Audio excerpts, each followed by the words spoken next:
नमस्ते जी, कैसे हैं आप? पवित्र वचन यूट्यूब चैनल में आपका हार्दिक स्वागत है। मैं हूं कात्यायनी। दोस्तों, जिस घर में तुलसी के पौधे की रोज पूजा होती है, उस घर पर भगवान श्री हरि विष्णु जी के साथ ही साथ माँ लक्ष्मी की भी सदैव कृपा होती है, क्योंकि पुराणों में तुलसी जी को माँ लक्ष्मी का ही रूप कहा गया है और भगवान विष्णु जी की प्रिया है, इसलिए उन्हें विष्णु प्रिया, हरि प्रिया भी कहा जाता है। भगवान विष्णु जी की पूजा तुलसी दल के बिना तो अधूरी ही मानी जाती है। ऐसे में जिस घर में तुलसी जी विराजमान हैं, वास्तु के दृष्टिकोण से उस घर के वास्तु दोष मिट जाते हैं। तुलसी जी को तुलसी माँ कहा जाता है, इसलिए क्योंकि वे हम पे आने वाली विपत्ति को अपने में समा लेती हैं। तुलसी जी का एक पौधा भी अपने आसपास के 200 मीटर के वातावरण को शुद्ध कर देती हैं।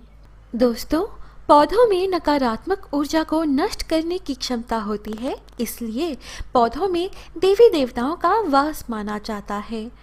तुलसी जी का पौधा भी ऐसा ही एक पौधा है। तुलसी जी में औषधीय और दैवीय दोनों गुण पाए जाते हैं। दोस्तों, विष्णु जी और उनके अवतारों में भी तुलसी जी का विशेष महत्व है। खास तौर से शालिग्राम की पूजा तो तुलसी जी के बिना पूर्ण नहीं मानी जाती है। यदि आप अपने घर में शालिग्राम जी को रखना चाहते हैं, स्थापित करना चाहते हैं, तो इनकी प्राण प्रतिष्ठा की आवश्यकता नहीं होती है। यह न केवल पत्थर बल्कि भगवान विष्णु जी का ही अवतार है। शालिग्राम अलग अलग स्वरूपों में मिलते हैं। कुछ अंडाकार होते हैं तो कुछ में छेद होते हैं। इन पत्थरों के अंदर शंख, चक्र, गदा तथा पद्म जैसे शुभ चिन्ह बने होते हैं। शालिग्राम जी को तुलसी जी के साथ ही उनके गमले में स्थापित कर सकते हैं। रोज सुबह तुलसी जी के साथ ही शालिग्राम जी को भी जल चढ़ा सकते हैं और सूर्यास्त के बाद इनके पास दीपक प्रज्वलित कर सकते हैं। दोस्तों, घर में आप तुलसी जी को उत्तर, उत्तर पूर्व या पूर्व दिशा में रख सकते हैं। ये दिशाएं शुभ होती हैं। इन दिशाओं में घर में तुलसी जी को स्थापित करने से घर में सकारात्मक ऊर्जा प्रवेश करती है, लेकिन किसी भी हालत में तुलसी जी को घर के दक्षिण दिशा में कतई ना रखें। दोस्तों, प्रत्येक रविवार यानी कि संडे और एकादशी तिथि पर या जिस दिन सूर्य या चंद्र ग्रहण हो, उस दिन तुलसी जी को जल नहीं चढ़ाया जाता है, परंतु हर गुरुवार, जो कि भगवान विष्णु जी का सबसे प्रिय दिन है, इस दिन तुलसी मैया की खास पूजा करने से, तमाम चीजें चढ़ाने से अनंत पुण्य फल प्राप्त होता है। दोस्तों, गुरुवार के दिन एक हल्दी की गांठ ले, इसे शुद्ध जल से धोकर तुलसी जी को चढ़ा दे, यानी कि तुलसी मैया के मिट्टी में दबा दे। ओम सुप्रभाय नमः, ओम सुभद्राय नमः। सुबह तुलसी मैया को जल या तमाम चीजें चढ़ाने पर यह मंत्र जाप करें। तुलसी जी की पूजा करते वक्त या जब आप तुलसी मैया के समक्ष हो, निरंतर हरि ओम हरि ओम हरि ओम मंत्र का जप करते रहें। यह सबसे सरल मंत्र है, अन्यथा आप भगवान विष्णु जी का स्मरण करते रहें। भगवान विष्णु जी को पीतांबर भी कहते हैं, क्योंकि उनका सबसे प्रिय रंग है पीला। हल्दी की गांठ बहुत ही शुभ फलदायी होती है। दोस्तों, तुलसी मैया को आप लाल चुनरी अवश्य चढ़ाएं। यदि तुलसी जी का पौधा छोटा हो और लाल चुनरी का वजन नहीं उठा सकता, तो आप अवश्य ही लाल चुनरी से तुलसी जी के गमले को लपेट सकते हैं। जिनके वैवाहिक जीवन में परेशानियां हो, उन्हें यह उपाय अवश्य करना चाहिए। कैसी भी परेशानी हो, एक कोरे कागज पर अपने सारे दुख दर्द को लिखकर तुलसी जी के मिट्टी में दबा दें।